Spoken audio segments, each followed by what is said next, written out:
Well, welcome back. I'm here with Lacey Studnicka. Yes. Did I say that right? Yes. You did. Okay, awesome. Lutheran Family Services of Nebraska. You're the Director of Advancement. Yes. Thank you for joining me, Lacey. Yeah, thank you so much for having us. Yeah, you're welcome. So you have something come up, the Stories of Survival, 3 Generations of Surviving Genocide. That's coming up here on October 11th.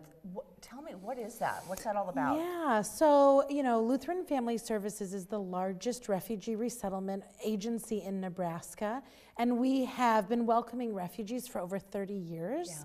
Yeah. And Nebraska really has this legacy of being a welcome place.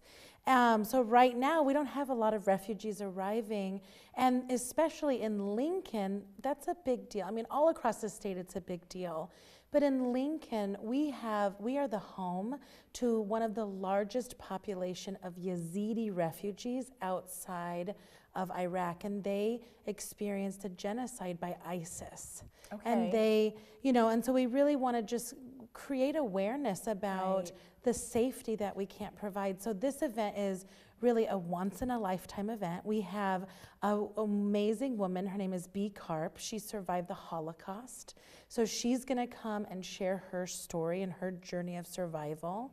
And then we have a woman named Chani who was resettled into Lincoln in the 70s after surviving the killing fields of Cambodia, and was welcomed by First Lutheran Church and is now just a thriving American citizen. Yeah. And then we have a woman who just arrived a year ago who was a slave of ISIS and survived and escaped. And she's just beginning her healing journey. So they're all going to share their stories, and it will be moderated by Lana Obradovich, who is a professor at UNO, and she came to Nebraska in the 90s as a refugee from Bosnia. So we're doing it at Kimball Hall on UNL's campus, 850 seats, so we want everybody to come and just be there to hear these stories and feel proud that Nebraska is a place of welcome for these families.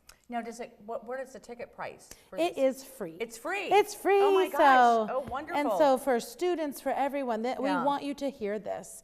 This is just about, being there and hearing those stories and understanding what this program means to our community. Are you going to record this or live stream this? Or? We're working on it. I mean, I'm hoping. That's not in my talking points, but I just thought, oh my gosh, I can't get this. I mean, so impactful to really understand, because I can't understand. Yeah, I know. I've never been in that situation before. Right. To understand what it's like to have to flee from the place that you've lived and come to a different place, a new place. So we're trying to figure that out. So hopefully we can do that, and because like you said, it's so important to hear the stories. Yeah.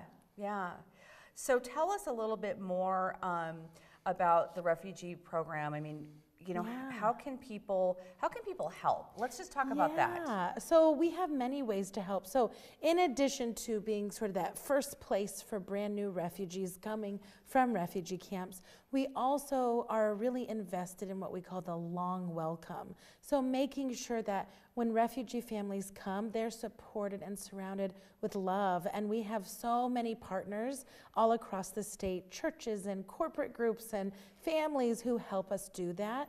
And we serve about 5,000 refugees a year statewide. So people can sponsor a family, they can volunteer, they can contribute financially. There's many ways to help. Are there, can you donate items? Do they need to furnish an apartment? I mean, those types of things? Absolutely. They just need to give us a call or go on our website, which is lfsneb.org. And we'll come to their homes and pick up their, their couch or dining table and help a new family. So tell us a little bit about your key service areas. I want to talk about that a little bit. Yeah, so Lutheran Family Services, we've been around now for 126 years. My goodness. Yay. And so we have 3 areas of service we really focus on.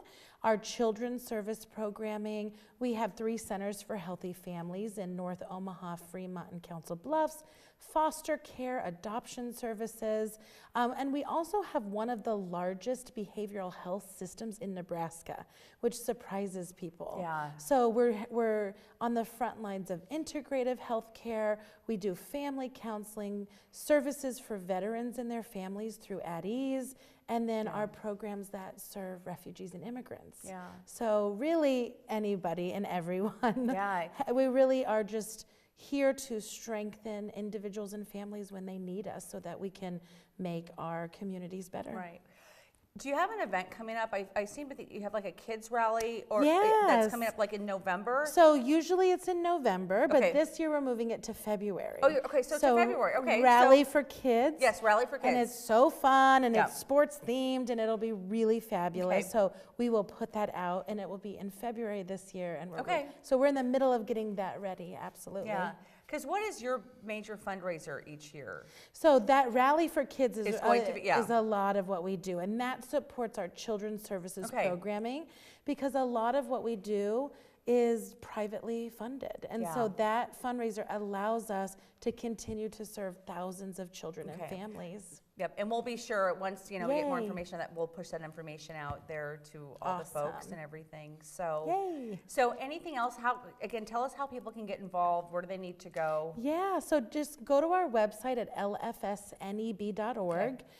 They can find us on Facebook, on Twitter, and just reach out, and we would love to share the love. Absolutely. And then just recapping Stories of Survival, that is Thursday, October 11th at Kimball Recital Hall at UNL. Yes. In Lincoln. Yes. And people can come. There's no cost. Correct. And we'll look for if there are already updates on any kind of live Yeah. streaming potentially, but Okay. but getting people down there. You have 850 seats Yes. that I'm sure will be filled up to learn all about and listen to these stories. If you think that story and sharing is so important with these women from all these different walks of life that have experienced things that I'll just speak for me, that I probably will never experience. So, and it's important to know how to support and to help. Well, thank you so much, and we Yeah. look forward to seeing everybody there. Yeah, so thank you so much for coming on the show, Yay, Lacey. thank you. All right, and thank you. We will be right back.